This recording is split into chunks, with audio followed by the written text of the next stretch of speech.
that Asian Americans and Indian Americans are far wealthier on average in our country than white Americans. This idea that every single white person in the country is living a life of luxury and convenience is totally untrue. And according to not just the Hoover Institution, but U.S. Census data and government labor data, this is the greatest statistic to dispel it, which is that a black child raised by a mother and father is more likely to succeed by every independent metric than a white child who is raised by a single mother.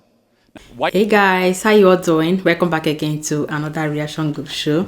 Guys, we are going to be checking out this video from Charlie Kirk, and the title of this video is Charlie Kirk Shatters the White Privilege Myth, What the Left Won't Tell You. Guys, I'm so sure you're going to love and enjoy every bit of this. So this video was actually talking about being racist. So no further talking, let's dive into it and check it out. White privilege is a racist myth that is rooted in bigotry, trying to classify people based on their skin color. If you are a racist, you have something to apologize for. If you're a white person who is not a racist, you have nothing to apologize for. And anyone who makes you apologize just based on the color of their skin, they're the racist and you're not. It's that simple. And so, this idea of our systems are racist also does not stand up against any sort of cross-examination of different ethnic groups in our country. White people on average, if you were to classify it, and again, I don't like the over-racialization of our country, but if that's where the left wants to lead this, the facts don't even support their entire charge against our country, is that Asian Americans and Indian Americans are far wealthier on average in our country than white Americans. This idea that every single white person in the country is living a life of luxury and convenience is totally untrue. And according to not just the Hoover Institution, but U.S. Census data and government labor data, this is the greatest statistic to dispel it, which is that a black child raised by a mother and father is more likely to succeed by every independent metric than a white child who is raised by a single mother. Now, I'm not bashing single mothers. I think that they're modern-day heroes. The point is that there's two-parent privilege in our country, not white privilege in our country. And if we're serious about rebuilding the black family, which we should be putting fathers back in the home, but be very careful to try to connect disparities necessarily with discrimination. And so there's other parts of privilege as well in our country that are non-racial privilege. For example, anyone here the firstborn child? I am. You know that you have an exponentially higher likelihood of succeeding than the second child or the third child or the youngest child? You ever heard of firstborn privilege? Probably not.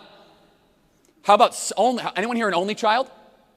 You have way higher likelihood of succeeding. Every independent study shows this. Now, we can laugh and chuckle, of course. The point is that there are different inputs at times for why certain disparities are created. And blaming all of it on deep-seated, harbored racial resentment is not just incorrect, it's really corrosive for all of us. Instead of just looking at skin color, look at other circumstantial factors such as education, such as two-parent households. And the argument that the activists will make, and I'm sure someone here will make the argument, is that racism created those systems, right? That it was racist. And I can actually agree with part of that. Just be very specific of what systems those are. And if we're serious about improving the livelihood of our fellow countrymen, maybe we should be less focused on government welfare and more focused on work and literacy education and bringing fathers back into the home. Wow, you guys, that was an interesting one from Charlie Kirk. Guys, each time that Charlie Kirk speaks, his words are always meaningful. Guys, there's this vital point that Charlie Kirk said. He said that if you are a white person and you did not resist, that means you don't have any need of apologizing. You don't need there's no need of saying I am sorry because you did nothing wrong. And that is absolutely true, okay?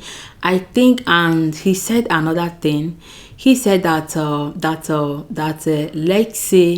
let's say you did not offend anyone and they make you to apologize based on your skin color, that the person who made you to apologize is the one that is being racist. That is actually true. Guys, talking about racist, sometimes I keep wondering, this word racist, like, when is it going to end? When is it going to come and end? To me, for goodness sake, we are all one. We are all one image from God, created by God, irrespective of our different colors, irrespective of our genders, irrespective of where we came from, irrespective of our of our gender inequalities, okay? Irrespective of whether we are rich, whether we are poor, to me, we are all image of Christ, and I think there's no need of being racist, okay?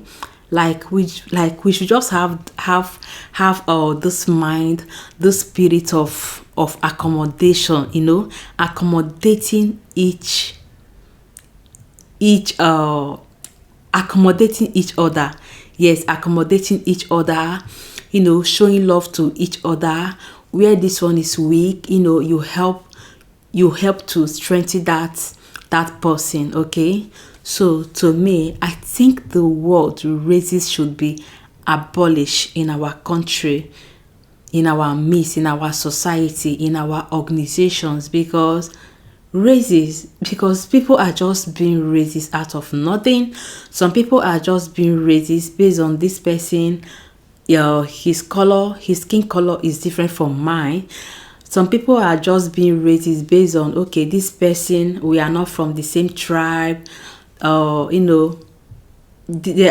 yes, we are not from the same tribe. Why some people are just being racist that, okay, this person, why did you leave my country and come to my country? That is us. They are just being racist for nothing. To me, when you have the spirit of Christ, when you have the spirit of love, you will not have this spirit of racism, and the spirit of racism will not even have an impact in you. So I think we should learn to accommodate each other, to love each other, irrespective of our genders, irrespective of our tribe, irrespective of our religions, okay? Love is the key. And talking about discrimination, discrimination is not good, because a lot of people, they actually discriminate. They discriminate others. When they see this one, they discriminate this. When they see that, they discriminate that. And I think that is totally wrong. There's no need of discriminating each other, okay? If you find that maybe you have any friend that is not from your place, and you observe some certain things about that person who you don't love, I think you should call that person and talk about it, okay, than being discriminating, okay? Than being discriminating. I understand that no one is perfect, but we are all working towards perfection. Guys, Charlie Kirk has really made a vital point.